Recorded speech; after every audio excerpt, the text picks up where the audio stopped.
त्राणकर्ता जन्मग्रहण से ख्रीष्ट प्रभु प्रभु आपण वाक्य प्रत्येक को आशीर्वाद करंतु आउ ए दिन मानकरे आम मान को रक्षा करने निमंते आम मान को उद्धार करने निमंते आउ प्रभु जीशु धरा पृष्ठ को आसी जन्म ग्रहण करते आम मानकर उद्धारकर्ता रक्षाकर्ता एणु तांकरी आउ आमे सर्वदा धन्यवाद स्तुति वंदना करबा हमर आवश्यकता अछि।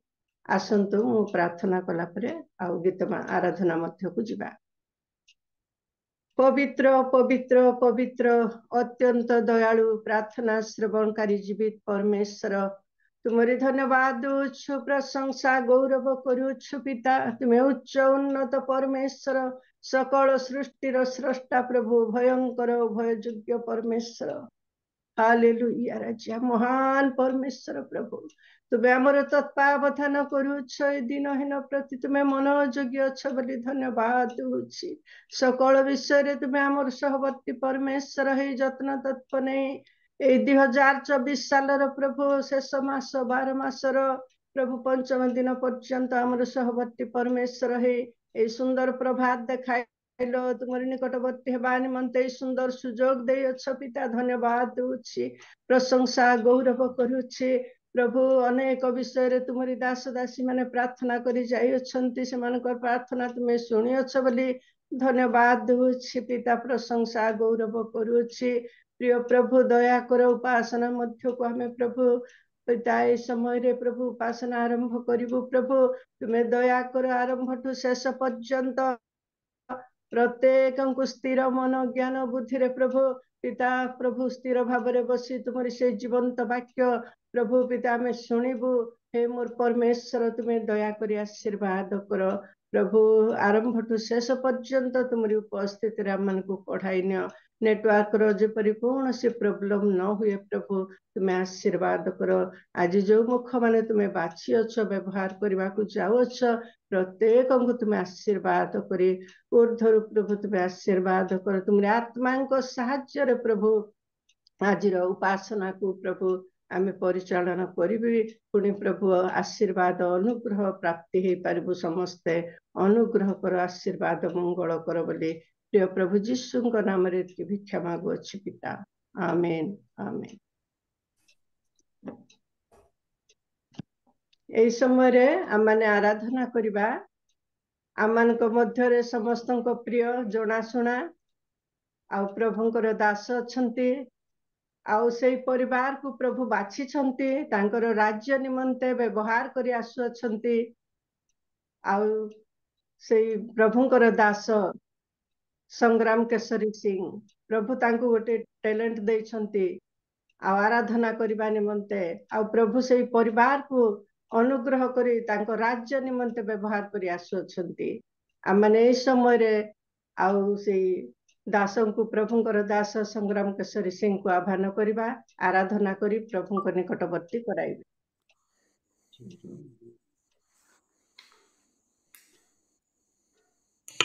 Praise the Lord, Hallelujah, Praise the Lord। स्वागत करथिबा प्रिय प्रभु को दासी मां को मध्य मो धन्यवाद देवी उपस्थित प्रत्येक को ख्रीष्टीय प्रेमर नमस्कार ज्ञापन करी एवं मते सुजोग देथिबा प्रिय प्रभु को दास को मध्य मो धन्यवाद देवी एवं कृतज्ञता ज्ञापन करी।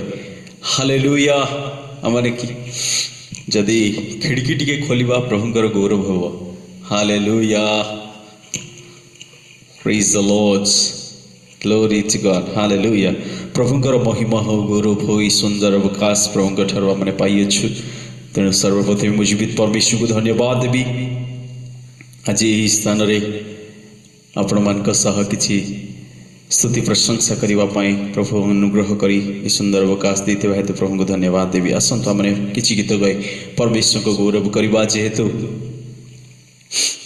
क्रिसमस सीजन चलला निश्चय आम प्रत्येक आनंदित और उत्साहित से ही जड़े कन्या थिले जो कन्या का गर्भरे जीशु ख्रीष्ट जन्म हेले से गीत गाई परमेश्वर को प्रशंसा करुथिबा।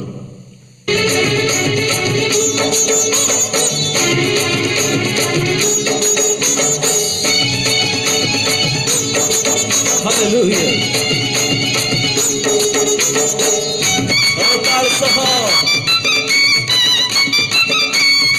Glory to Jesus.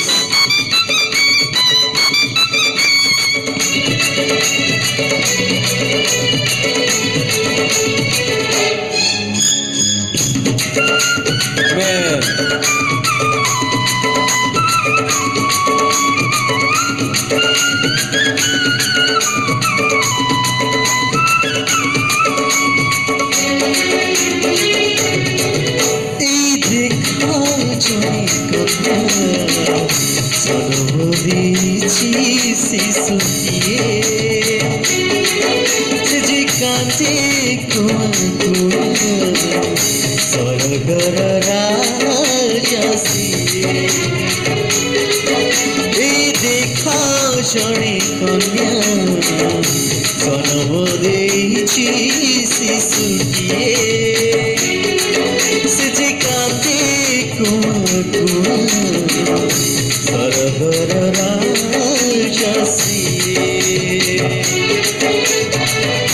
ତୋରା ଦେହ ଧାରି ଯୀଶୁ ନାମ ବାଗି ତୋରା ଦେହ ଧାରି ଯୀଶୁ ନାମ ବାଗି ଆଇଲେ ବରତେ ଦିନ ବେଶରେ এই দেখা জনে কন্যা জন্ম ଦେଇଛି শিশুটিଏ ସେ ଯେ କାନ୍ଦେ କୁଆ କୁଆ ସରଗର ରାଜା ସିଏ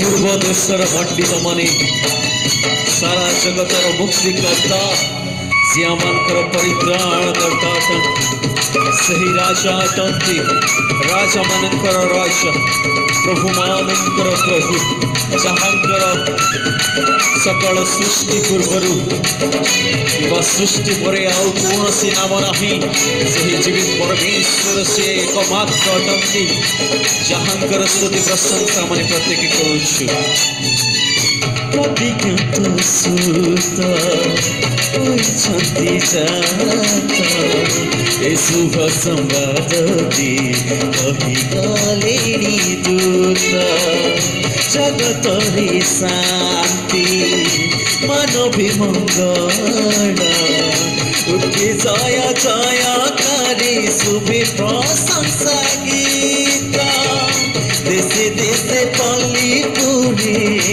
আজি আনন্দ ছুড়ে দেশে দেশে পল্লী পুরে আজি আনন্দ ছুড়ে সুস্থি রাজা আজি নাচি ওঠে রে এই দেখা জনে কন্যা জন্ম ଦେଇଛି শিশুটিଏ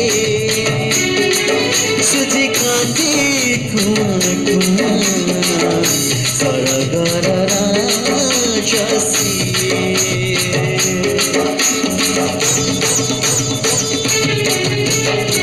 महामहिमा परमेश्वर जहाँकर जन्म एक अद्भुत अटे जहाँकर जन्म एक आश्चर्य अटे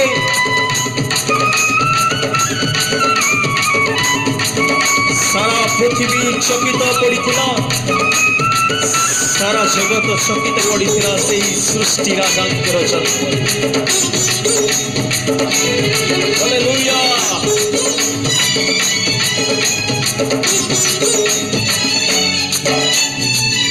खुशी हरि आनंद लुटे प्रतिबन सागर फुली उठे अधीरे आम प्राणकारी विजय धरा कोणे आसी शांति भरोसा साथी रे आस जेते पापी रे शिशु जीशु का पयरे आस जेते पापी रे शिशु जीशु का पयरे अरपी पावन प्राण भक्ति रे এই দেখা জনে কন্যা জন্ম ଦେଇଛି শিশুটিয়ে সে যে কান্দে কুয়া কুয়া सरगर राजा सिए এই দেখা জনে কন্যা জন্ম ଦେଇଛି শিশুটিয়ে সে যে কান্দে কুয়া কুয়া सरगर राजा सिए नर देह जिसु नाम बाही तारा देहधारी जिसु नाम बाही आइले बराते दिन बेसारे এই দেখা শনি কন্যা জন্ম দিয়েছি শিশুকে সে যে কান্দে কুয়া কুয়া সরগর রাজাসিয়ে এই দেখা শনি কন্যা জন্ম দিয়েছি শিশুকে সে যে কান্দে কুয়া কুয়া সরগর রাজাসিয়ে সরগর রাজাসিয়ে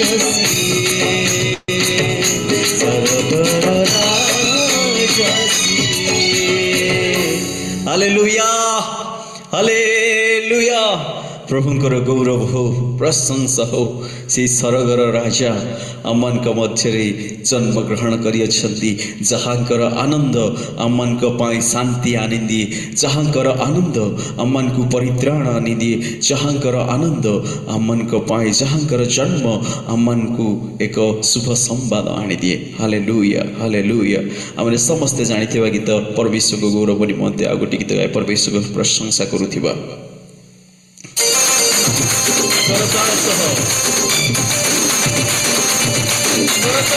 प्रभु आमको दुई हस्त देइछन्ते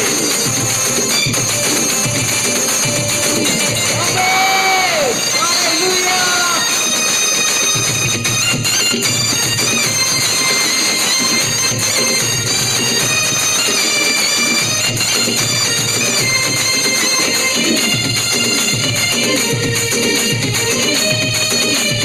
Glory to Jesus.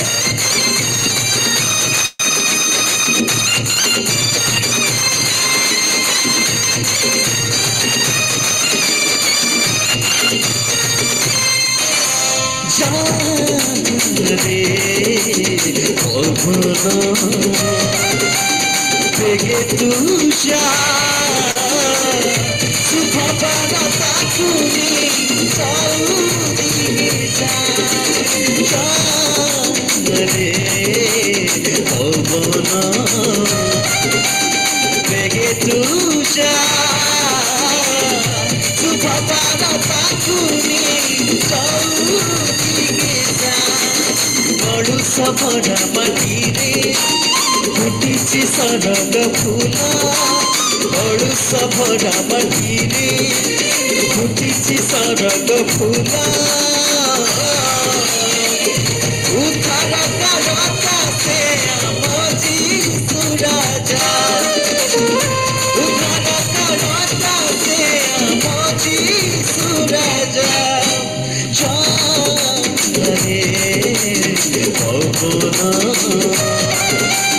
बेगे तू जा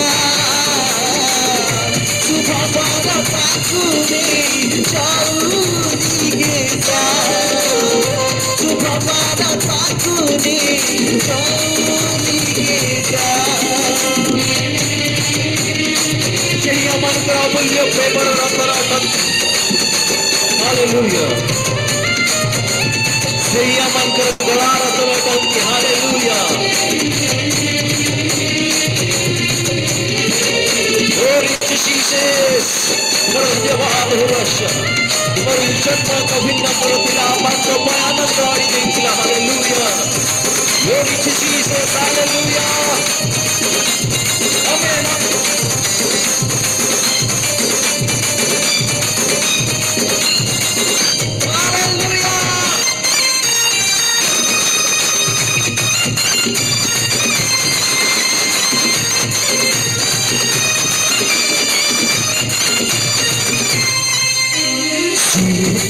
Maria Bunya Dimantala Apana Tibutara Chirantana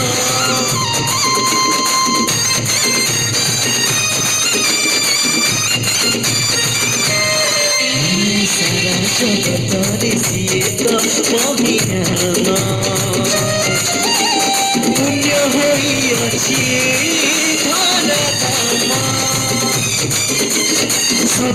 জীবনে আছি ফুলর মহক সাথী ସବୁରି জীবনে আছি ফুলর মহক সাথী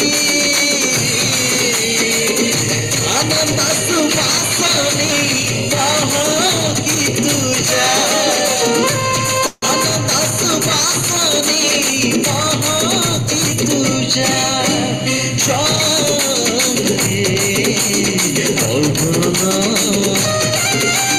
বেগে তুজা শুভা পারা পাখুরি চৌদিকে শুভা পারা পাখুরি চৌদিকে সেই স্বর্গ ত্যাগ করি এ জগৎ মধ্যে আসলে পতিত জনাথ উপরে পরিত্রাণ তাঙ্কু যেপরি পাপর বন্ধন সেপরি পিটি পারিব অনেক লোক সেপরি উদ্ধার পাইবে সেই স্বর্গକୁ ত্যাগ କରି জগৎ ମଧ୍ୟରେ একমাত্র দ্বিতীয় পুত্রକୁ ସେ ପ୍ରେରଣା କଲେ সেই যিনি ପରମେଶ୍ୱରଙ୍କ ବନ୍ଧୁ ହାଲେଲୁୟା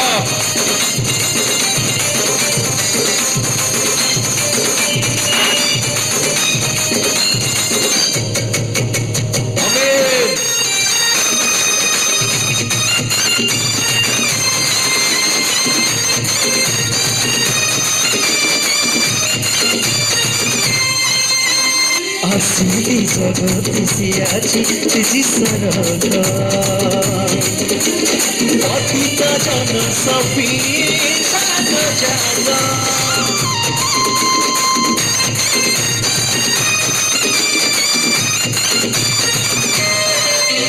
সফিক জীবনে দেবাকু পরিত্রাণ খোলিলা জগতে পাপীরা বন্ধন মনে উল্লসিত হই প্রিয় যিশু নাম গাই মনে উল্লসিত হই প্রিয় যিশু নাম গাই প্রেম তারা তাকু নেই কাহি কাহি যাও প্রেম তারা তাকু নেই কাহি কাহি যাও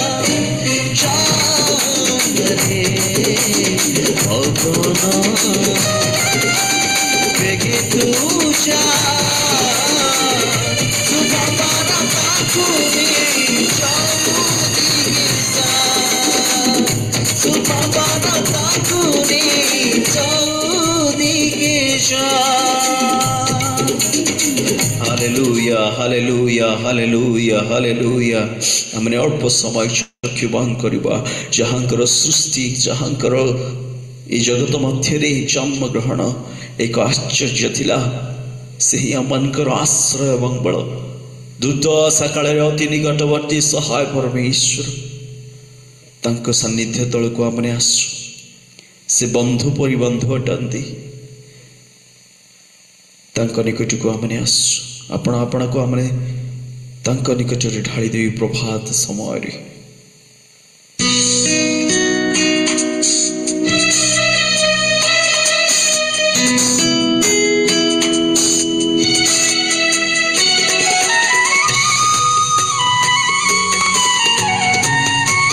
हालेलुया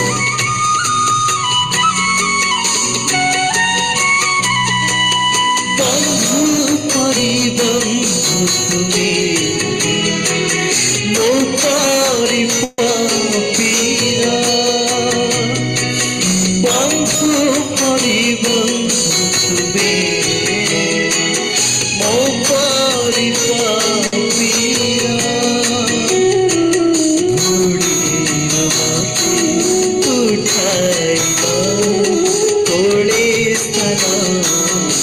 योग्यता नथिला प्रभु धूली रुमती उठाइला तोड़े स्थान देला जेड़ो तुम्हें ही मोहरा देवी तो जेड़ो तुम्हें ही मोहरा पवित्र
ଆଉ ବନ୍ଧୁ କେହି ନାହାନ୍ତି ପ୍ରଭୁ। ତୁମେ ଏହି ପ୍ରକୃତ ବନ୍ଧୁ ଅଟ। ଆମକୁ କେବେ ମଧ୍ୟ ଛାଡ଼ିକି ତୁମେ ଯିବ ନାହିଁ ପ୍ରଭୁ। ତୁମ ବାକ୍ୟ କହେ, ତୁମ ପ୍ରତିଶ୍ରୁତି କହେ ପ୍ରଭୁ, ମୁଁ ତୁମକୁ କେବେ ଛାଡ଼ିବି ନାହିଁ କି ପରିତ୍ୟାଗ କରିବି ନାହିଁ। ମୁଁ ତୁମ ସାଙ୍ଗରେ ଅଛି, ମୁଁ ଯୁଗାନ୍ତ ପର୍ଯ୍ୟନ୍ତ ମୁଁ ତୁମ ସାଙ୍ଗରେ ଅଛି। हे प्रिय प्रभुଙ୍କ ଲୋକମାନେ, ସେହି ଜୀବିତ ପରମେଶ୍ୱର ଯାହାଙ୍କର ବାହୁଲ୍ୟ ଦୟାର ବାହୁଲ୍ୟରେ ଆମେ ସୁଖ ନିଦ୍ରା ଯାଉ ପ୍ରାତ କାଳ ଦେଖିଥାଉ। ରାତ୍ରି କାଳେ ତୁମ ଦୟାର ବାହୁଲ୍ୟରେ ସୁଖ ନିଦ୍ରା ଯାଇ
योग्यता नथिला प्रभु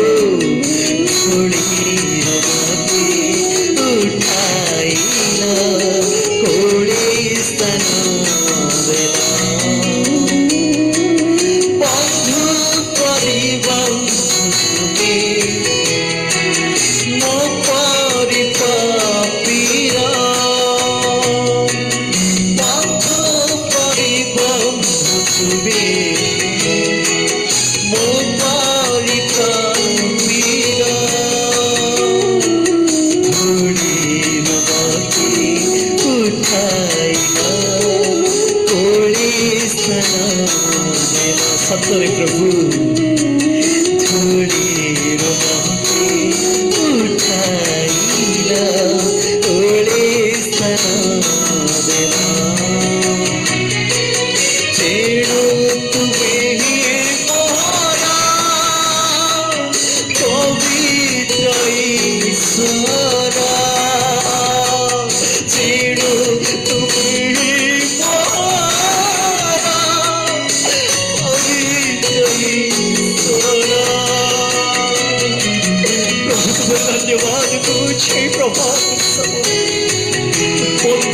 प्रकृत बंधु से तुम्हें मो परी पापी पाई तुम्हें क्षमा देल जगत मध्य आसिल क्लेश सह्य करने निमंते ताड़ना भोग करने जीवन देवा निमंते परित्राण देवा निमंते तुम्हारी उद्देश्य जगत लोक मान जीपरी उद्धार पाऊ तुम्हारी उद्देश्य से प्रभु जगत ओ प्रभु एक शुभ संवाद उपस्थित हो जो संवाद स्वर्ग राज्य आलोकित करुवा सही ओ प्रभु तेजमय सूर्य तुम पाद तले हमारी प्रत्येक समर्पित हो प्रभात तुम्हें महिमा पा गौरव पा प्रशंसा पा सकल आदर महिमा केवल तुमको दी जिसु तुम नाम मागुच आमेन आमेन आमेन आमने दुई हस्त उठी कहवा कि हालेलुया हालेलुया प्रभु कर गौरव हो धन्यवाद।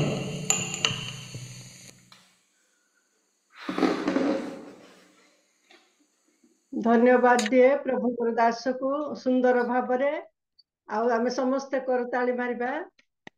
प्रभु आज सुंदर भाव गीत आराधना करने निमंते प्रभु को निकटवर्ती कराई प्रभु दासर मुखपात्र ही प्रशंसा पाई आउ प्रभु आशीर्वाद करंतु आशीर्वाद करुछंती तांको राज्य निमंते व्यवहार करी आसुछंती सपरिवार को तांको राज्य निमंते बाछिछंती आह्वान करिछंती प्रभु सेमानकु आउ प्रभुंकर अनेक हजात्मा को मध्य निकटवर्ती प्रभुंक निकटवर्ती कराइबा निमंते से मानकु आशीर्वाद अनुग्रह करी आउ कढ़ाई आणुछंती आउ से परिवार को बहुल रूपे आशीर्वाद करिवे प्रभु अनुग्रह करिवे आउ तांको आउ संग्राम केशरी सिंह को मध्य प्रभु आशीर्वाद अनुग्रह करंतु रक्षा करंतु आउ आगामी दिन मानकरे अधिक रु अधिक अनेक जगह व्यवहार करी आशीर्वाद करंतु एई समय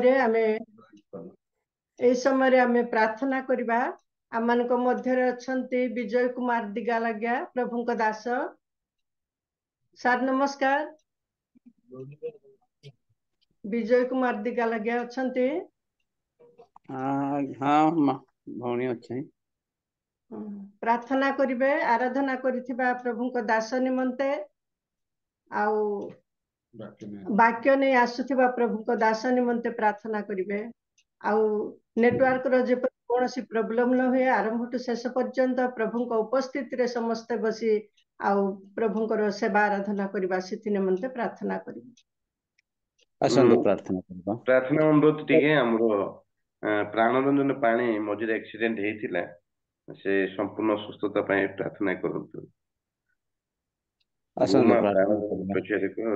प्राणरंजन प्रेमिक दयाल स्वर्गस्थ पिता पुनर्बार तुम नाम धन्यवाद गौरव पूजा प्रशंसा करुछु प्रभु तुम प्रिय दास माध्यम तुम सुंदर आम को उत्साहित करिछ प्रभु समस्त गीत गान द्वारा तुम निकट में समर्पित करा जाई अछि तो द्वारा तुम आशीर्वाद करछ धन्यवाद करुछु प्रभु तुम से प्रिय दास को तुम हस्त समर्पण करे ए दिन मानक अधिक अधिक भाव में तुम गौरव निमंते प्रभु तुम व्यवहार कर द्वारा तुम गौरव पाओ प्रार्थना करे प्रभु तुम प्रिय दास प्रिय रंजन पाणी प्रार्थना करुछु असुस्थ रही प्रभु तुम सुस्थता संपूर्ण भाव में प्रदान कर जहाँभଳି से सुस्थ सबल शरीर पाई तुम गौरव करेंगे तुम महिमा करेंगे राजा से तुम साक्ष्य देवाई तुम सुजोग दियो आम प्रार्थना करुछु प्रभु एत तुम जो प्रिय दास वाक्य नहीं आसुँच मुख दे तुम कथा कह से वाक्य दिए भाई आम प्रत्येक जीवन को एक चेतना एक परिवर्तन और जागरण सृष्टि कर तुम गौरव निमंते प्रस्तुत होगा साहाय्य कर राजा से दया कर तुम दास लुचा हो जा मुख दे तुम कथा कही प्रत्येक जीवन को तुम प्रस्तुत कर समस्त गौरव पूजा प्रशंसा तुम्हें पाओ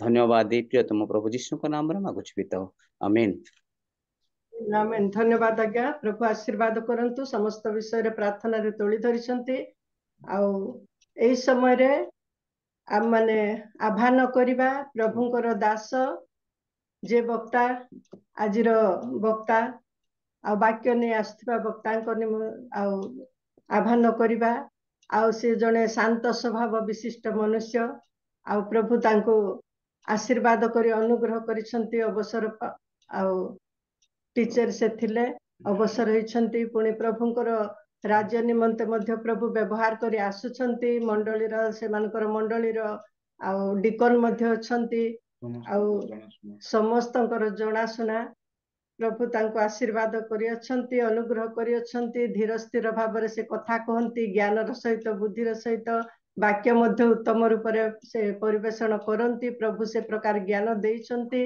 व्यवहार करी आसुछंती सेही दासन को एई समय रे में करताल दे आह्वान करिबा आमानक मध्य रे अछंती प्रभुंकर दास होसे करड़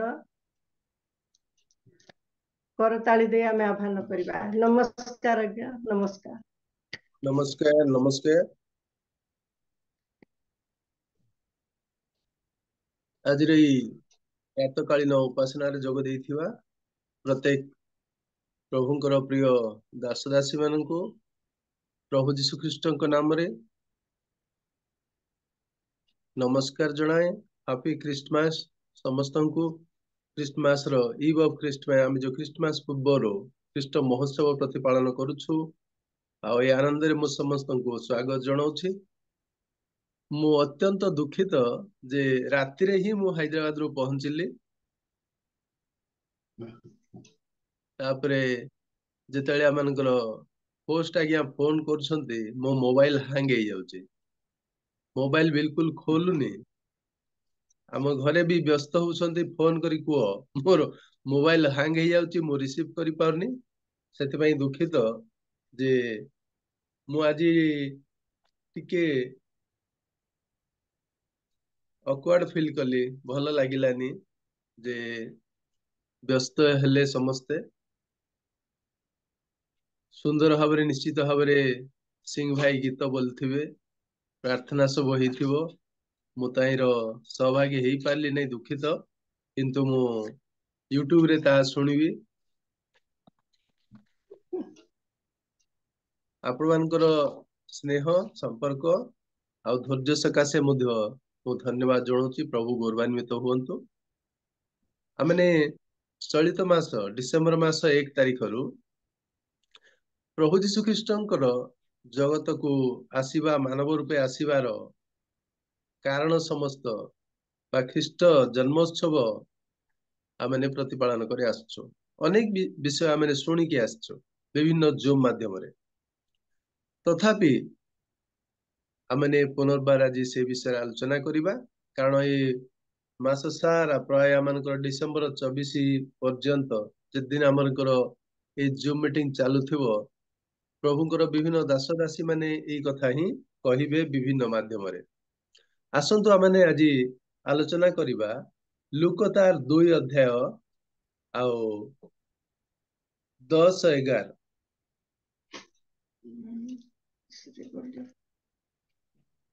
ତହିଁରେ ପ୍ରକାର ଲେଖା ଅଛି, ସେଥିରେ ଦୂତ ସେମାନଙ୍କୁ କହିଲେ, ଭୟ କର ନାହିଁ, ଦେଖ ମୁଁ ସମସ୍ତ ଲୋକଙ୍କର ଅତ୍ୟନ୍ତ ଆନନ୍ଦଜନକ ସୁସମାଚାର ତୁମାନଙ୍କୁ ଜଣାଉଅଛି, କାରଣ ଆଜି ଦାଉଦଙ୍କ ନଗରରେ ତୁମାନଙ୍କ ନିମନ୍ତେ ତ୍ରାଣକର୍ତ୍ତା ଜନ୍ମ ଗ୍ରହଣ କରିଅଛନ୍ତି, ସେ ଖ୍ରୀଷ୍ଟ ପ୍ରଭୁ।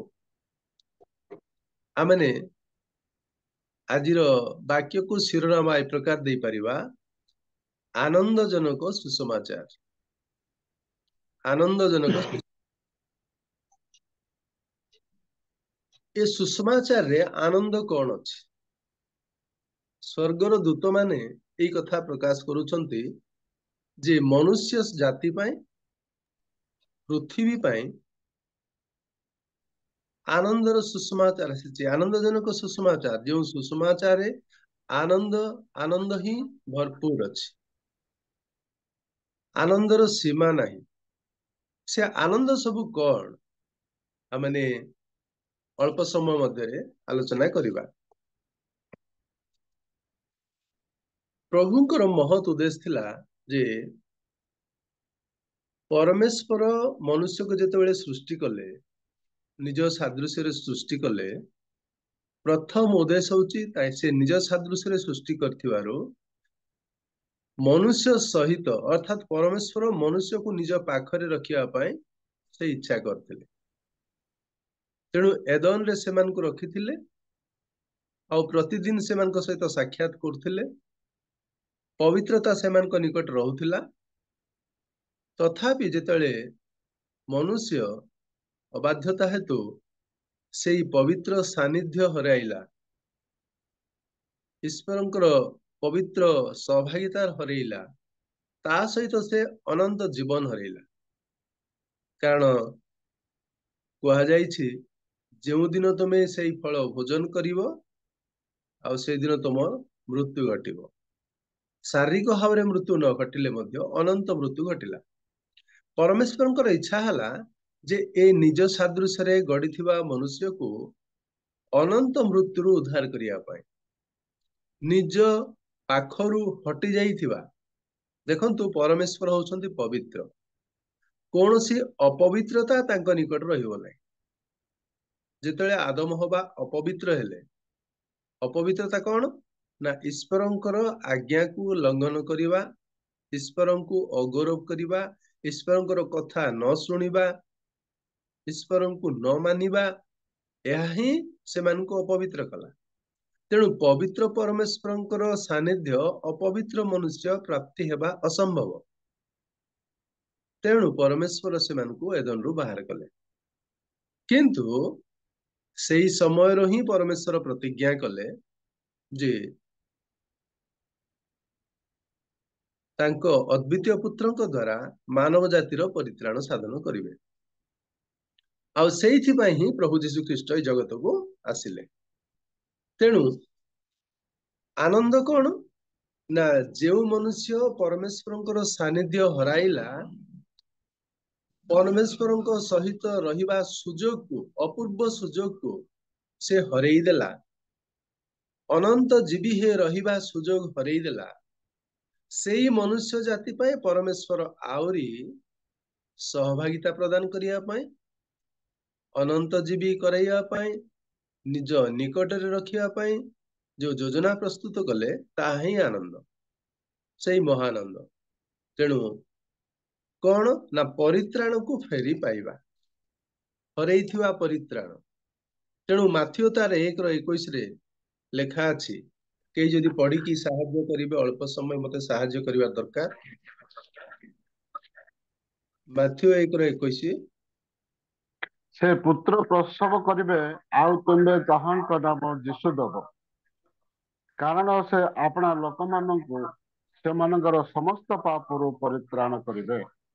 ଏଠି ଆମେ ଦେଖୁଛୁ ଆପଣା ଲୋକମାନଙ୍କୁ ସମସ୍ତ ପାପରୁ ପରିତ୍ରାଣ କରିବେ, ସମସ୍ତ ପାପ। କାରଣ ପାପ ହିଁ ପରିତ୍ରାଣରୁ ବିଚ୍ଛେଦ କାରଣ, ପାପ ହିଁ ପରିତ୍ରାଣରୁ ଦୂରକୁ ନେଇଯିବ, ପାପ ହିଁ ପରିତ୍ରାଣ ପ୍ରଦାନରୁ ବଞ୍ଚିତ କରିବ। ତେଣୁ ସେଇ ପାପରୁ ପରମେଶ୍ୱର ନିଜ ପୁତ୍ରଙ୍କ ମାଧ୍ୟମରେ ଉଦ୍ଧାର କାର୍ଯ୍ୟ ସାଧନ କରିବା ପାଇଁ ଯୋଜନା ପ୍ରସ୍ତୁତ କଲେ। ତେଣୁ ଲେଖା ଅଛି କଣ, ମନୁଷ୍ୟର ଆନନ୍ଦ ଏଇଥିପାଇଁ ଯେ ସେ ମନୁଷ୍ୟ ପାପରୁ ଉଦ୍ଧାର ପ୍ରାପ୍ତ ହବ, ପରିତ୍ରାଣ ପ୍ରାପ୍ତ ହବ। ପାପରୁ ଉଦ୍ଧାର କଣ? ପାପରୁ ଉଦ୍ଧାର ପ୍ରାପ୍ତ ହେଲେ ମନୁଷ୍ୟକୁ ପବିତ୍ର କରାଯିବ। ମନୁଷ୍ୟ ଯେତେବେଳେ ପବିତ୍ର ହଉଛି, ସେ ପବିତ୍ର ମନୁଷ୍ୟ ପବିତ୍ର ପରମେଶ୍ୱରଙ୍କର ଆରାଧନା କରିବା ପାଇଁ, ପବିତ୍ର ପରମେଶ୍ୱରଙ୍କର ସେବା କରିବା ପାଇଁ, ପବିତ୍ର ପରମେଶ୍ୱରଙ୍କର ସାନ୍ନିଧ୍ୟରେ ରହିବା ପାଇଁ ସେ ଯୋଗ୍ୟ ହେଇପାରିବ। ତେଣୁ ଏଇ ପ୍ରଭୁ ଯୀଶୁ ଖ୍ରୀଷ୍ଟଙ୍କର ଜନ୍ମ, ଜଗତକୁ ଆସିବାର ମହାନ ଆନନ୍ଦର ବିଷୟ ହଉଛି ଯେ ପାପରୁ ଉଦ୍ଧାର ପାଇବା। ଆମମାନଙ୍କୁ ପାପରୁ ଉଦ୍ଧାର କରି ତାଙ୍କ ସହିତ, ପରମେଶ୍ୱରଙ୍କର ସହିତ, ତାଙ୍କ ରାଜ୍ୟ ସହିତ ସାମିଲ କରେଇବା ଯୋଉ ଯୋଜନା, ସେଇ ଯୋଜନା ସଫଳ କରିବାକୁ ଆସିଲେ। ତେଣୁ ଦୂତମାନେ କହୁଛନ୍ତି ତୁମାନଙ୍କ ପାଇଁ ଅତ୍ୟନ୍ତ ଆନନ୍ଦଜନକ ସୁସମାଚାର। କାହିଁକି? ଏ ଆନନ୍ଦର ସୀମା ଆଉ ରହିବ ନାହିଁ। ଆମେ ଯଦି ଭଲ ଭାବରେ ଚିନ୍ତା କରିବା, ଆଦମ ହବା ତାଙ୍କ ପରେ ବି 1000 ବର୍ଷ ବି କେହି ମନୁଷ୍ୟ ଆଉ ବଞ୍ଚି ପାରିଲେନି। କିନ୍ତୁ ଅନନ୍ତ ରାଜ୍ୟରେ ଅନନ୍ତ ଈଶ୍ୱରଙ୍କ ସହିତ ରହିବା ବୟସର ସୀମା ନଥିଲା। ତେଣୁ ସେ ଅସୀମ ପରମେଶ୍ୱରଙ୍କ ସହିତ ଅସୀମ ଆନନ୍ଦରେ, ଅସୀମ ସହଭାଗିତାକୁ ଫେରେଇ ଦେବା ପାଇଁ ପ୍ରଭୁ ଯୀଶୁ ଖ୍ରୀଷ୍ଟଙ୍କୁ ଜଗତକୁ ପ୍ରେରଣ କଲେ। ତେଣୁ ଆମେ ପ୍ରଥମ କଥା ଦେଖୁଛୁ ଯେ ଆମେ ପରିତ୍ରାଣ ପ୍ରାପ୍ତ ହେବା, ପାପରୁ ଉଦ୍ଧାର ପ୍ରାପ୍ତ ହେବା ପ୍ରଭୁ ଯୀଶୁ ଖ୍ରୀଷ୍ଟଙ୍କ ଦ୍ଵାରା, ଆଉ ତା ସହିତ ପରମେଶ୍ୱରଙ୍କର ଇଚ୍ଛାରେ ଆମେ ସାମିଲ ହେବା, ପରମେଶ୍ୱରଙ୍କ ରାଜ୍ୟରେ ସାମିଲ ହେଇପାରିବା। ଆମେ ଦ୍ୱିତୀୟ କଥା ଦେଖିପାରିବା, ଯୋହନ ତାର 1:14 ଟିକେ ପଢନ୍ତୁ। ଯୋହନ 1:14।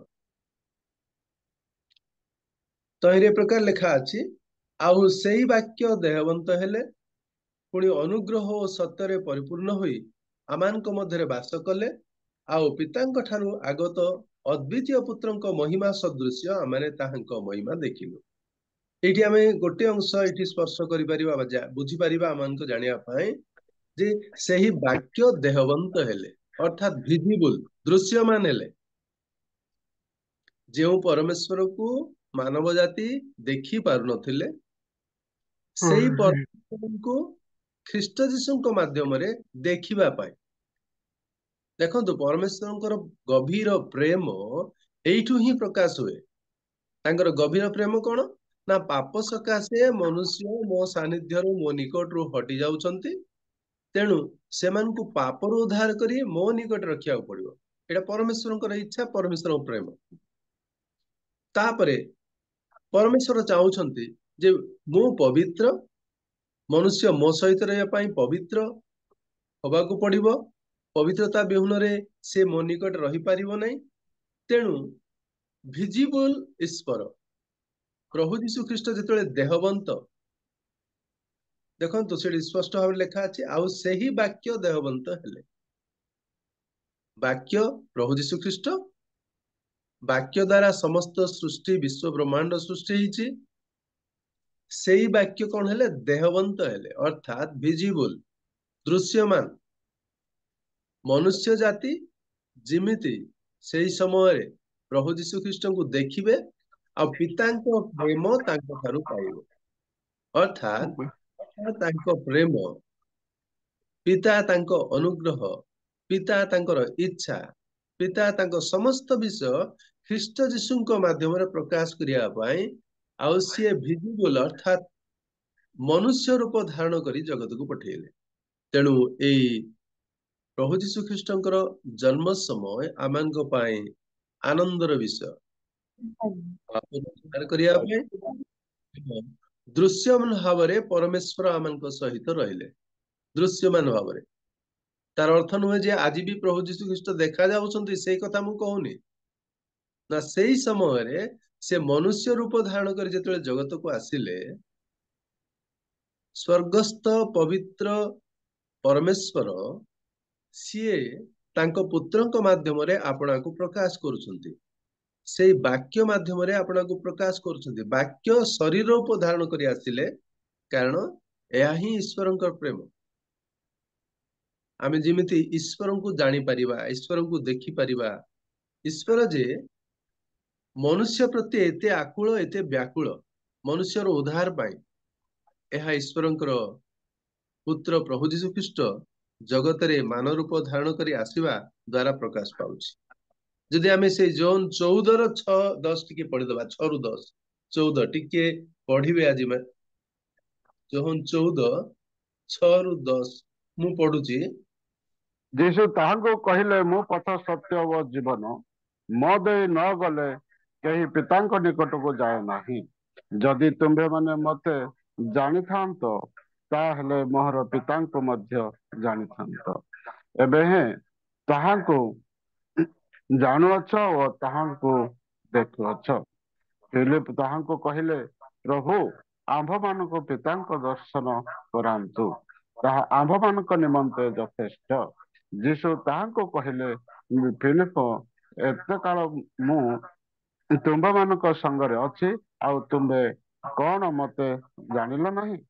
ଯେ ମତେ ଦର୍ଶନ କରିଅଛି ସେ ପିତାଙ୍କୁ ଦର୍ଶନ କରିଅଛି। ଆମ୍ଭମାନଙ୍କୁ ପିତାଙ୍କୁ ଦର୍ଶନ କରାନ୍ତୁ ବୋଲି ତୁମ୍ଭେ କିପରି କହୁଅଛ? ମୁଁ ଯେ ପିତାଙ୍କ ଠାରେ ଅଛି ଓ ପିତା ମୋ ଠାରେ ଅଛନ୍ତି ଏ କଥା କଣ ବିଶ୍ୱାସ କରୁନାହଁ? ମୁଁ ତୁମ୍ଭମାନଙ୍କୁ ଯେ ସମସ୍ତ ବାକ୍ୟ କହେ ସେଇ ସବୁ ମୋ ନିଜରୁ କହେ ନାହିଁ କିନ୍ତୁ ପିତା ମୋ ଠାରେ ଥାଇ ଆପଣା କର୍ମ କରୁଅଛନ୍ତି। ଏଥିରୁ ଆପଣମାନେ ସ୍ପଷ୍ଟ ବୁଝିପାରୁଥିବେ ଯେ ପିତା ପରମେଶ୍ୱର ତାଙ୍କ ପୁତ୍ରଙ୍କ ମାଧ୍ୟମରେ ତାଙ୍କରି ପ୍ରେମ ତାଙ୍କରି ସେ ଆଦର ତାଙ୍କରି ହୃଦୟର କଥା ପ୍ରକାଶ କରିବା ପାଇଁ ପ୍ରଭୁ ଯୀଶୁ ଖ୍ରୀଷ୍ଟଙ୍କୁ ଜଗତକୁ ପଠାଇଲେ। ଭିଜିବୁଲ ଗଡ୍ ସେ ଦୃଶ୍ୟମାନ ହିସାବରେ ପ୍ରଭୁ ଯୀଶୁ ଖ୍ରୀଷ୍ଟଙ୍କର ବା ମାନବ ରେ ଆସିଲେ। ଏଠି ସ୍ପଷ୍ଟ ଭାବରେ ଲେଖା ଅଛି ଯିଏ ମୋତେ ଦେଖୁଛି ସେ ପିତାଙ୍କୁ ଦେଖୁଛି ଯିଏ ମୋ ଠାରୁ ଶୁଣୁଛି ସେ ପିତାଙ୍କ ଠାରୁ ଶୁଣୁଛି। ପିତା ମୋ ସହିତ ଅଛନ୍ତି ଅର୍ଥାତ୍ ପିତା ଏତେ ଅନୁଗ୍ରହ କଲେ ଯେ ହଜି ଯାଇଥିବା ପାପରେ ଲିପ୍ତ ହେଇଥିବା ପରମେଶ୍ୱରଙ୍କର ସାନ୍ନିଧ୍ୟରୁ ହଟି ଯାଇଥିବା ମନୁଷ୍ୟମାନଙ୍କୁ ଦେଖିବା ପାଇଁ ମନୁଷ୍ୟମାନଙ୍କୁ କହିବା ପାଇଁ ସେମାନଙ୍କ ହୃଦୟର କଥା ଜଣେଇବା ପାଇଁ ପ୍ରଭୁ ଯୀଶୁ ଖ୍ରୀଷ୍ଟଙ୍କୁ ଜଗତକୁ ପଠେଇଲେ। ତେଣୁ ଆମେ ଦେଖିଲୁ କଣ ନା ସେ ଭିଜିବୁଲ ଗଡ୍ ପ୍ରଭୁ ଯୀଶୁ ଖ୍ରୀଷ୍ଟ ଆସିନଥିଲେ ଆମେ ପିତାଙ୍କର ପ୍ରେମ ପିତାଙ୍କର ଇଚ୍ଛା ପିତାଙ୍କର ହୃଦୟର ଭାବନା ଜାଣିପାରିନଥାନ୍ତେ। ତେଣୁ ପ୍ରଭୁ ଯୀଶୁ ଖ୍ରୀଷ୍ଟଙ୍କୁ ପ୍ରେରଣ କଲା ପରେ ପିତାଙ୍କର ଭାବନା ଆମମାନଙ୍କ ମଧ୍ୟରେ ପ୍ରକାଶ ହଉଛି। ତାପରେ ଲେଖା ଅଛି ମାଥ୍ୟୁ ତାର 1:23 ମାଥ୍ୟୁ 1:23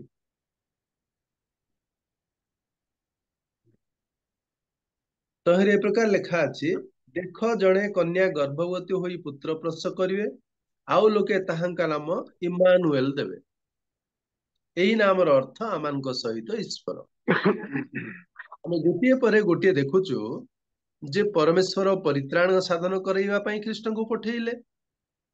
ପରମେଶ୍ୱର ଆପଣଙ୍କର ପ୍ରେମ ମନୁଷ୍ୟ ଜାତିକୁ ଜଣେଇବା ପାଇଁ ପ୍ରଭୁ ଯୀଶୁ ଖ୍ରୀଷ୍ଟଙ୍କୁ ଭିଜିବୁଲ ଗଡ୍ ଅର୍ଥାତ୍ ମନୁଷ୍ୟ ରୂପରେ ଈଶ୍ୱରଙ୍କର भाव को ईश्वर इच्छा को प्रकाश करने दृश्यमान भाव से पठेले। तृतीय तो देखुचु से आमान सहित रही ख्रीष्ट जीशु को पठेले। आमने परमेश्वर सहित किमिति रही पारिबा से पथ को परिष्कार करने से प्रभु जीशु ख्रीष्ट को पठेले। तेणुक लेखा अच्छी आउ लोके ताहांक नाम इमानुएल देबे।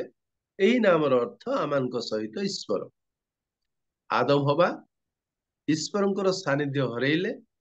मनुष्य जाति ईश्वर सहित रहिबा सुजोग अपूर्व सुजोग को हरइले। से अपूर्व सुजोग को पुणी फेरई देवा पाई ख्रीष्ट जीशु जगत को आसिले। आ ख्रीष्ट जीशु आसीबा द्वारा इमानुएल अर्थात आमान सहित ईश्वर रहिबार भरोसा पथ प्रतिज्ञा सब विषय सफल है। तेणु से प्रभु जीशु ख्रीष्ट जगत को आसिले मानव रूपे धारण करी। तापर हम जदि पढ़िबा कलसी तार 2:15 टिके पढ़ंतु।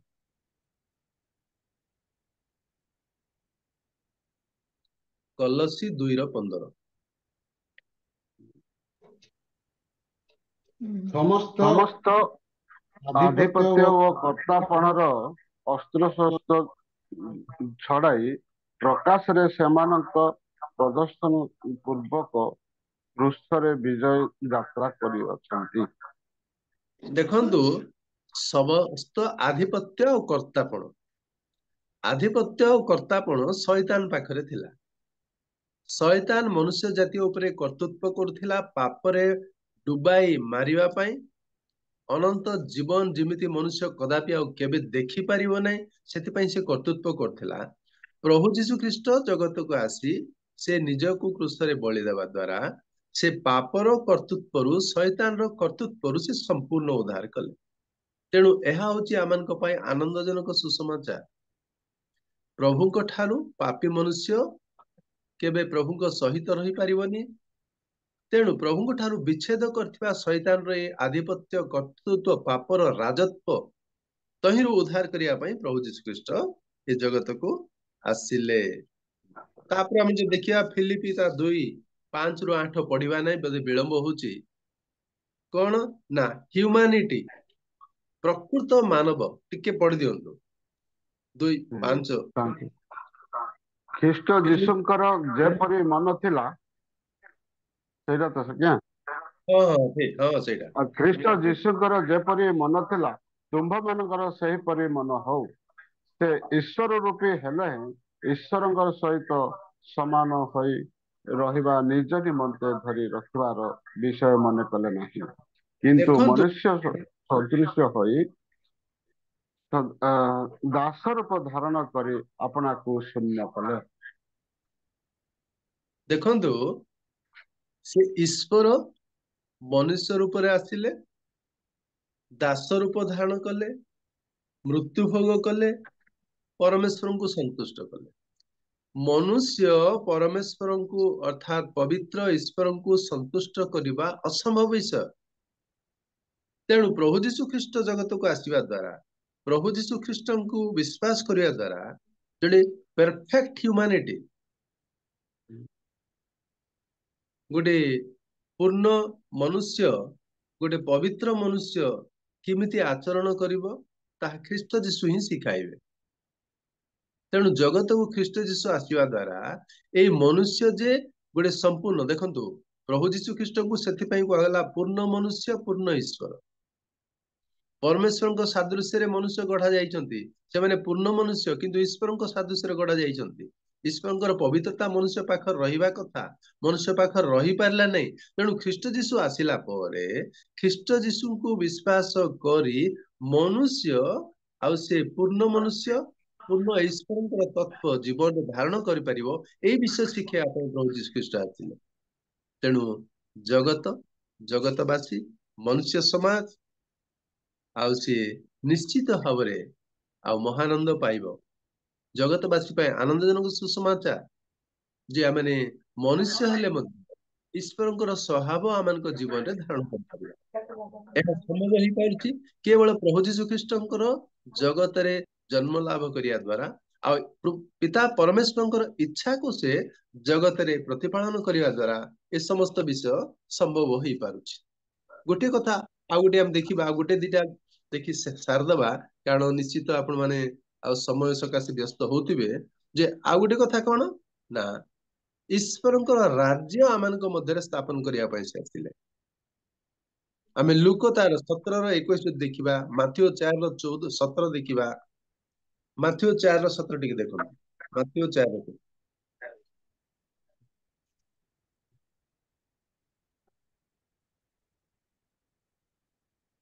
ସେହି ସମୟ ଠାରୁ ଯୀଶୁ ଘୋଷଣା କରିବାକୁ ଆରମ୍ଭ କରି କହିବାକୁ ଲାଗିଲେ, ମନ ପରିବର୍ତ୍ତନ କର, କାରଣ ସ୍ୱର୍ଗ ରାଜ୍ୟ ସନ୍ନିକଟ। ପ୍ରଭୁ ଯୀଶୁ ଖ୍ରୀଷ୍ଟ ଜଗତକୁ ଆସିବାର ଉଦ୍ଦେଶ୍ୟ କଣ? ଯେଉଁ ସ୍ୱର୍ଗ ରାଜ୍ୟ ମନୁଷ୍ୟ ହରେଇଥିଲେ ସେଇ ସ୍ୱର୍ଗ ରାଜ୍ୟକୁ ଫେରେଇ ନେବା ପାଇଁ। ତେଣୁ ସ୍ୱର୍ଗ ରାଜ୍ୟକୁ ଫେରିଯିବା ପାଇଁ ଉପାୟ କଣ ନା, ମନ ପରିବର୍ତ୍ତନ କରିବା, ପ୍ରଭୁ ଯୀଶୁ ଖ୍ରୀଷ୍ଟଙ୍କୁ ବିଶ୍ୱାସ କରିବା, ତାଙ୍କ ବାକ୍ୟରେ ବିଶ୍ୱାସ କରିବା, ଆଉ ସେଥି ଦ୍ୱାରା ହିଁ ମନୁଷ୍ୟ ହରେଇଥିବା ସ୍ୱର୍ଗ ରାଜ୍ୟ ପ୍ରାପ୍ତ ହବ। ଦେଖନ୍ତୁ, ସମସ୍ତ କଠିନ ବିଷୟ କେମିତି ସରଳୀକରଣ କରୁଛନ୍ତି ପ୍ରଭୁ ଯୀଶୁ ଖ୍ରୀଷ୍ଟ ଜଗତକୁ ଆସି। ପରମେଶ୍ୱର ଗଢିଥିବା, ନିଜ ସାଦୃଶ୍ୟରେ ଗଢିଥିବା, ପବିତ୍ର ସ୍ଥାନରେ ରଖିଥିବା, ପବିତ୍ର ସାନ୍ନିଧ୍ୟ ଦଉଥିବା, ପରମେଶ୍ୱରଙ୍କ ସହିତ ରହୁଥିବା ମନୁଷ୍ୟ ଯେତେବେଳେ ଏ ସମସ୍ତ ଅପୂର୍ବ ସୁଯୋଗ ହରେଇ ଦେଇଛି, ଆଉ ତାକୁ ଫେରେଇ ନେବା ପାଇଁ ସେ ଆସିଲେ,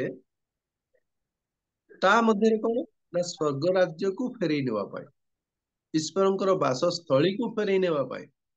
ଖ୍ରୀଷ୍ଟ ଯୀଶୁ ଜଗତକୁ ଆସିନଥିଲେ, ଖ୍ରୀଷ୍ଟ ଯୀଶୁ ଜଗତରେ ଜନ୍ମ ଗ୍ରହଣ କରିନଥିଲେ, ସ୍ୱର୍ଗ ରାଜ୍ୟକୁ ଫେରିଯିବାର ସମ୍ଭାବନା ଆଉ ନାହିଁ, ନଥିଲା। ତେଣୁ ପରମେଶ୍ୱର ଖ୍ରୀଷ୍ଟ ଯୀଶୁଙ୍କୁ ଜଗତକୁ ଫେରେଇଲେ, ଜଗତକୁ ପଠେଇଲେ, ମାନବ ରୂପରେ ପଠେଇଲେ। ତାର ମୁଖ୍ୟ କାରଣ ହଉଛି ନା, ଆମମାନଙ୍କୁ ସ୍ୱର୍ଗ ରାଜ୍ୟକୁ ପୁନର୍ବାର ନେବା। ହେଲେ ଏଇଟା କଣ ଆନନ୍ଦର ବିଷୟ ନୁହେଁ କି? ଆନନ୍ଦଜନକ ସୁସମାଚାର ନୁହେଁ କି? ନିଶ୍ଚିତ ଆନନ୍ଦଜନକ ସୁସମାଚାର। ଯେଉଁ ପିତାଙ୍କ ସହିତ ମନୁଷ୍ୟ ବସବାସ କରିବ ବା ରହିବ, ସେଥିପାଇଁ ମନୁଷ୍ୟର ନିର୍ମାଣ କରାଯାଇଥିଲା। ସେଇ ମୂଳ ଉଦ୍ଦେଶ୍ୟ ଯେତେବେଳେ ମନୁଷ୍ୟ ହରେଇଛି, ସେଇ ମୂଳ ଉଦ୍ଦେଶ୍ୟ ପିତାଙ୍କ ସହିତ ରଖିବା ପାଇଁ, ତେଣୁ ସେ ସ୍ୱର୍ଗ ରାଜ୍ୟ ଫେରେଇ ନେବା ପାଇଁ ପ୍ରଭୁ ଯୀଶୁ ଖ୍ରୀଷ୍ଟ ଜଗତକୁ ଆସିଲେ। ତାପରେ ଆମେ ଦେଖିବା ଯେ ଜୋହନ 14 ତାର 2-3 ଟିକେ ପଢି ଦିଅନ୍ତୁ। ଜୋହନ 14:2-3।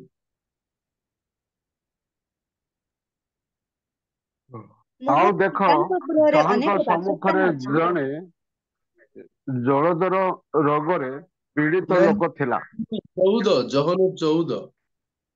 ମୋର ପିତାଙ୍କ ଗୃହରେ ଅନେକ ବାସସ୍ଥାନ ଅଛି, ଯଦି ନଥାନ୍ତା ତାହେଲେ ମୁଁ ତୁମ୍ଭମାନଙ୍କୁ କହିଥାନ୍ତି, ମୁଁ ତୁମ୍ଭମାନଙ୍କ ନିମନ୍ତେ ସ୍ଥାନ ପ୍ରସ୍ତୁତ କରିବାକୁ ଯାଉଅଛି। ପୁଣି ମୁଁ ଯାଇ ତୁମ୍ଭମାନଙ୍କ ନିମନ୍ତେ ସ୍ଥାନ ପ୍ରସ୍ତୁତ କଲେ ପୁନର୍ବାର ଆସିବି, ଆଉ ମୁଁ ଯେଉଁ ସ୍ଥାନରେ ଥାଏ ତୁମ୍ଭେମାନେ ମଧ୍ୟ ଯେପରି ସେହି ସ୍ଥାନରେ ରହିବ, ସେଥି ନିମନ୍ତେ ତୁମ୍ଭମାନଙ୍କୁ ଆପଣା ନିକଟକୁ ଘେନିଯିବି। ଦେଖନ୍ତୁ, ଅନନ୍ତ ଜୀବନ, ଅନନ୍ତ କାଳ, ଅନନ୍ତ ବାସୀଙ୍କ ସହିତ ରଖିବା ପାଇଁ ପ୍ରଭୁ ଯୀଶୁ ଖ୍ରୀଷ୍ଟ ଆସିଲେ।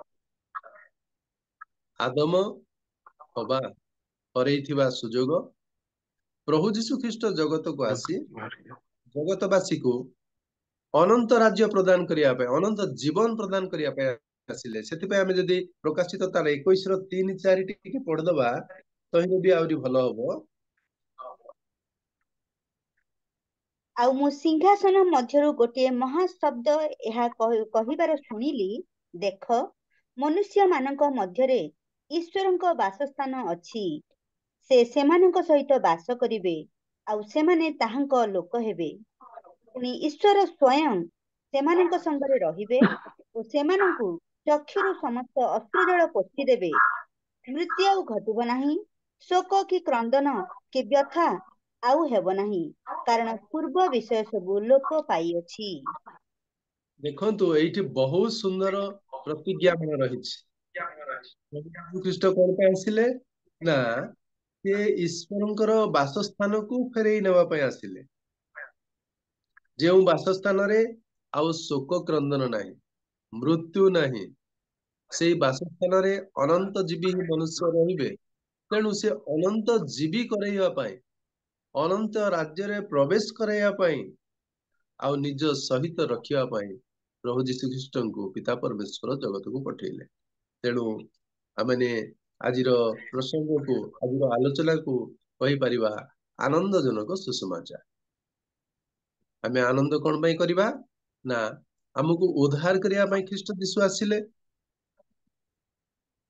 ସିଏ ମନୁଷ୍ୟ ରୂପରେ ଆସିଲେ, ଯେମିତି ଆମେ ଫିଜିକାଲ ଭାବରେ ଅର୍ଥାତ ଈଶ୍ୱର ଆସିବା ଦ୍ୱାରା, ପ୍ରଭୁ ଯୀଶୁ ଖ୍ରୀଷ୍ଟ ଜଗତକୁ ଆସିବା ଦ୍ୱାରା ଆମେ ଈଶ୍ୱରଙ୍କ ସ୍ୱଭାବ ଦେଖିପାରିଲୁ। ତୃତୀୟତଃ ସେ ମନୁଷ୍ୟ ସହିତ ରହିବା ପାଇଁ ଆସିଲେ। ସମସ୍ତ ଚତୁର୍ଥ ଭାବରେ ଆମେ ପାପରୁ ଉଦ୍ଧାର କରିବା ପାଇଁ ଆସିଲେ, ଶୈତାନର ଶକ୍ତିକୁ ଚୂର୍ଣ୍ଣ କରିବାକୁ ଆସିଲେ। ପ୍ରକୃତ ପୂର୍ଣ୍ଣ ମନୁଷ୍ୟ, ପ୍ରକୃତ ହ୍ୟୁମାନିଟି କଣ? ଈଶ୍ୱର ନିଜ ସାଦୃଶ୍ୟର ମନୁଷ୍ୟକୁ ଗଢିଛନ୍ତି। ଈଶ୍ୱରଙ୍କର ସ୍ୱଭାବ ମନୁଷ୍ୟକୁ ପ୍ରଦାନ କରିବା ପାଇଁ ଆସିଲେ, ସ୍ୱର୍ଗ ରାଜ୍ୟକୁ ଫେରେଇ ନେବା ପାଇଁ ଆସିଲେ, ଅନନ୍ତ ଜୀବୀ କରିବା ପାଇଁ ଆସିଲେ। ତେଣୁ ପ୍ରଭୁ ଯୀଶୁ ଖ୍ରୀଷ୍ଟ ଅନେକ କିଛି ଅନୁଗ୍ରହର ବିଷୟ ନେଇ ଜଗତକୁ ଆସିଲେ।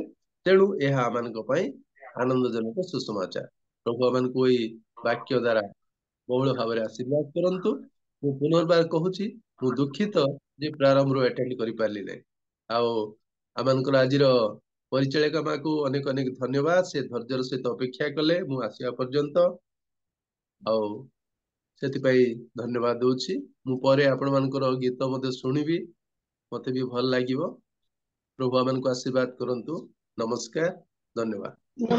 ନମସ୍କାର, ଧନ୍ୟବାଦ ଆଜ୍ଞା। ସୁନ୍ଦର ଭାବରେ ଆଉ ପ୍ରଭୁଙ୍କର ଜନ୍ମ ଦିବସ ଉପଲକ୍ଷେ ସୁନ୍ଦର ଭାବରେ, ଉତ୍ତମ ଭାବରେ, ଧୀର ସ୍ଥିର ଭାବରେ, ସରଳ ଭାବରେ ବୁଝାଇଛନ୍ତି। ଅନେକ ବାକ୍ୟର ନିଗୁଡ ତତ୍ତ୍ୱ ମାନ ବାହାର କରି ବୁଝାଇଛନ୍ତି। ଆଉ ଗତକାଲି ବ୍ୟସ୍ତରେ ଥିଲେ ମଧ୍ୟ, ରାତ୍ରିରେ ପହଞ୍ଚିଥିଲେ ମଧ୍ୟ, ଆଉ ପ୍ରଭୁ ଏ ସୁନ୍ଦର ସୁଯୋଗ ଦେଲେ ଆଉ ତାଙ୍କର ଉପସ୍ଥିତିରେ କଢାଇ ନେବା ପାଇଁ, ଆଉ ଉତ୍ତମ ବାକ୍ୟ ପରିବେଷଣ କରିବା ପାଇଁ ସୁସ୍ଥ ସ୍ୱାସ୍ଥ୍ୟ ଦେଇ ଏ ପ୍ରାତ କାଳରେ ଉଠି ଆଉ ଏ ସୁନ୍ଦର ସୁଯୋଗ ଦେଲେ ଧନ୍ୟବାଦ ଦେଉଛି। ଆଉ ପ୍ରଭୁ ଏ ପ୍ରକାର ଅନେକ ଜାଗାରେ ବ୍ୟବହାର କରନ୍ତୁ, ଆଶୀର୍ବାଦ କରନ୍ତୁ, ସୁସ୍ଥ ସ୍ୱାସ୍ଥ୍ୟ ଦେଇ ଦୀର୍ଘାୟୁ ଦିଅନ୍ତୁ ଆଉ ତାଙ୍କ ନିମନ୍ତେ ବ୍ୟବହାର କରନ୍ତୁ। ସମସ୍ତେ ତାଳି ମାରିବା ପ୍ରଭୁଙ୍କର ଦାସଙ୍କ ନିମନ୍ତେ। ପ୍ରଭୁ ଗୌରବ ପାଆନ୍ତୁ। এই ସମୟରେ ହୋଷ୍ଟ ଆଜ୍ଞାଙ୍କୁ ମୁଁ ଅନୁରୋଧ କରେ, କଣ ବିଜ୍ଞାପନ ଅଛି କି? ନାହିଁ, ସେମିତି କିଛି ବିଜ୍ଞାପନ ନାହିଁ, କିନ୍ତୁ ପ୍ରାର୍ଥନାରେ ସ୍ମରଣ କରିବା ଯେ ପ୍ରଭୁଙ୍କ ଦାସଙ୍କ ପାଇଁ, ବରାଡ଼ ଆଜ୍ଞାଙ୍କ ପରିବାର ପାଇଁ, ସେବା କାର୍ଯ୍ୟ ପାଇଁ ପ୍ରାର୍ଥନା କରିବା। ସୁନ୍ଦର ଭାବରେ ବର୍ଷିପ କରିଥିବା ପ୍ରଭୁଙ୍କ ଦାସ ସର୍ବଦା ସଂଗ୍ରାମ ସିଂ ଭାଇଙ୍କ ପାଇଁ, ତାଙ୍କ ସେବା କାର୍ଯ୍ୟ ପରିବାର ପାଇଁ, ଆଉ ସୁନ୍ଦର ଭାବରେ ପରିଚାଳନା କରୁଥିବା ପ୍ରଭୁଙ୍କ ଦାସୀ ସୁପ୍ରୀତି ପାଲ ମ୍ୟାଡାମ ଏବଂ ତାଙ୍କ ପରିବାର ପାଇଁ ପ୍ରାର୍ଥନା ସ୍ମରଣ କରିବା। ଏବଂ ଜୁମ୍ ରେ ଉପସ୍ଥିତ ହୋଇଥିବା ପ୍ରତ୍ୟେକ ବ୍ୟକ୍ତି ବିଶେଷଙ୍କ ପାଇଁ, ପ୍ରତ୍ୟେକ ପରିବାର ପାଇଁ ମଧ୍ୟ ପ୍ରାର୍ଥନାରେ ସ୍ମରଣ କରିବା। ଆଜ୍ଞା। ହଁ ସାର୍, ନମସ୍କାର ଆଜ୍ଞା। ନମସ୍କାର। ଆଜି ମୋର ନାତୁଣୀର